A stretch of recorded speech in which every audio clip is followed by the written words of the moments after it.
Same story ఉంది. ఇది వెంకటయ్య గారేమో ప్రభుత్వ ఉద్యోగం పోలేదు, డైరెక్ట్ రాజకీయాలకు వచ్చారు. కానీ సుధాకర్ అన్న ఉద్యోగాలకు పోయాడు. వీళ్ళిద్దరికి ఒక్కటి దగ్గర సంబంధం ఏంటంటే వీళ్ళిద్దరు చదువుకునేటప్పుడు సార్ చదువుకునేటప్పుడు ఒక మీటింగ్లో చెప్పాడు స్టోరీ. తన కులాన్ని తప్పు చెప్పుకోవాల్సి వచ్చింది.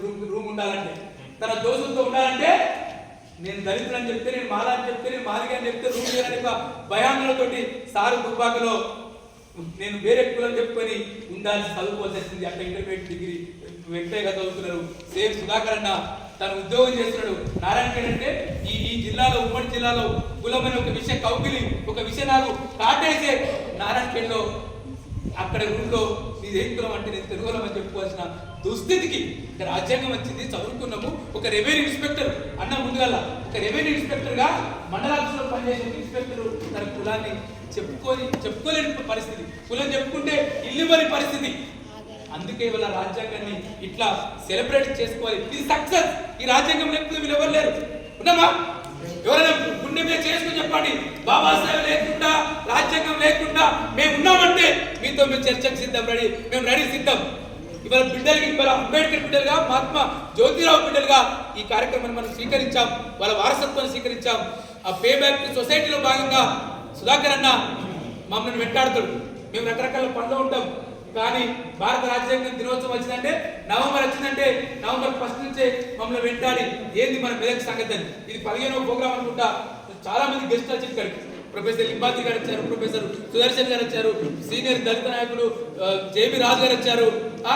అనేక మందిని అనేక సార్లు ఇక్కడికి పిలిపించుకొని ఇక సభలు సమావేశాలు జరుపుకొని రాజ్యాంగ స్ఫూర్తిని చెప్పడానికి ఇవాళ మరి రూపాయి పైసలు ఒక డోర్ తప్ప ఏం లేదు. 2 రోజులు టైం ఇచ్చినాం. కానీ ఇవాళ అన్ని సుధాకర్ అన్న తన నెత్తి మీద వేసుకొని ఇవాళ ఆ పని చేశాడు.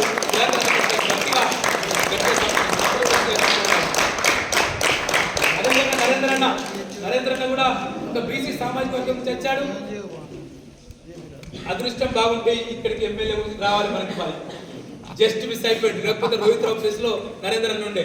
కానీ అదే స్థాయి చేసి వల్ల ఈ జిల్లా ఉద్యోగుల సంఘానికి ఒక బహుజన బిడ్డ సారథ్యం వహిస్తుడు. మన కలెక్టర్ దగ్గరికి పోవాలన్నా, అడిషనల్ కలెక్టర్ దగ్గరికి పోవాలన్నా, లేదు మన సోషల్ వెల్ఫేర్ డీడీ దగ్గరికి పోవాలన్నా, మన ట్రైబల్ వెల్ఫేర్ డీడీ దగ్గరికి పోవాలన్నా, డిఎస్పీ దగ్గరికి పోవాలన్నా అక్కడ ఉన్న అటెండరే ఆపేస్తాడు. మేము మన కలెక్టర్ గారికి పోయినాం, జేసీ గారికి పోయినాం. మా నరేంద్ర అన్నకు ఏమీ అడ్డం లేదు. ఒక కట్టం తప్ప, కట్టం తీసుకొని లోపలికి వెళ్ళి అడిషన్ చేసి డీడీని, మన బీసీ కార్పొరేషన్ వెల్ఫేర్ ఆఫీసర్ను వెల్కమ్ పరదబడను. ఇట్లా అంటే ఒక శక్తి ఈ ఉద్యోగుల సంఘంకు. ఒక బహుజన బిడ్డ అధ్యక్షుడు ఉన్నాడు. అన్న కూడా ఒకసారి గట్టిగా చప్పట్లు కూడా గంగన్న నా లెక్కనే మాకు సీనియర్ పీడిఎస్ విద్యార్థి సంఘంలో పనిచేశారు. తను కౌన్సిలర్ అయ్యాడు. ఈ ప్రాంతంలో వెల్ నోన్ పర్సన్ గంగన్న అంటే. పాటలు పాడతాడు, మాట్లాడతాడు. ఆ గొంతు వింటే అవుతాడు ఎవడైనా.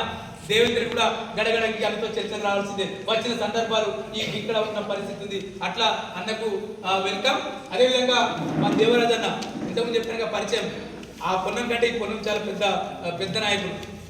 న్యాయవాదిగా ఉంటూ న్యాయవాదులందరినీ, ఎస్సీ ఎస్టీ బీసీ న్యాయవాదులందరినీ ఒక దగ్గరికి తీసుకొచ్చి ఈ Babasaheb ideology, Phule ideology, pay back to society, మనం నూతన సమాజం కోసం ఏదైతే ఈ రాజ్యాంగం ప్రామిస్ చేసిందో స్వేచ్ఛ, సమానత్వం, సోదరభావం, సామాజిక, ఆర్థిక, రాజకీయ న్యాయాన్ని ఏదైతే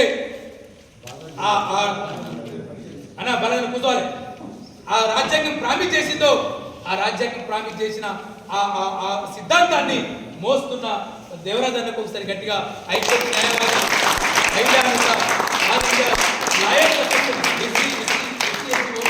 ప్రెసిడెంట్ సంఘానికి, ఈ తెలంగాణ జిల్లాకు రాయల సంఘం కూడా రెడ్డిలో ఉంటారు ఆ అధ్యక్షులు. లేదు ఇంకో సంఘానికి వెలుపోలే ఉంటారు, ఇంకో సంఘానికి బాబులు ఉంటారు. కానీ అన్న ఒక బీసీ మొత్తం ఎస్సీ ఎస్టీ బీసీ మైనార్టీల అడ్వకేట్ను జత చేస్తాడు. అన్నకు వెల్కమ్. ఈయన మనం అంటాం కదా నాయకుడు కూడా ఏర్పడాలి అంటాడు. కానీ గొప్ప నాయకుడు మా వెంకన్న. ఒక చాకలి సామాజిక వర్గం నుంచి పుట్టాడు.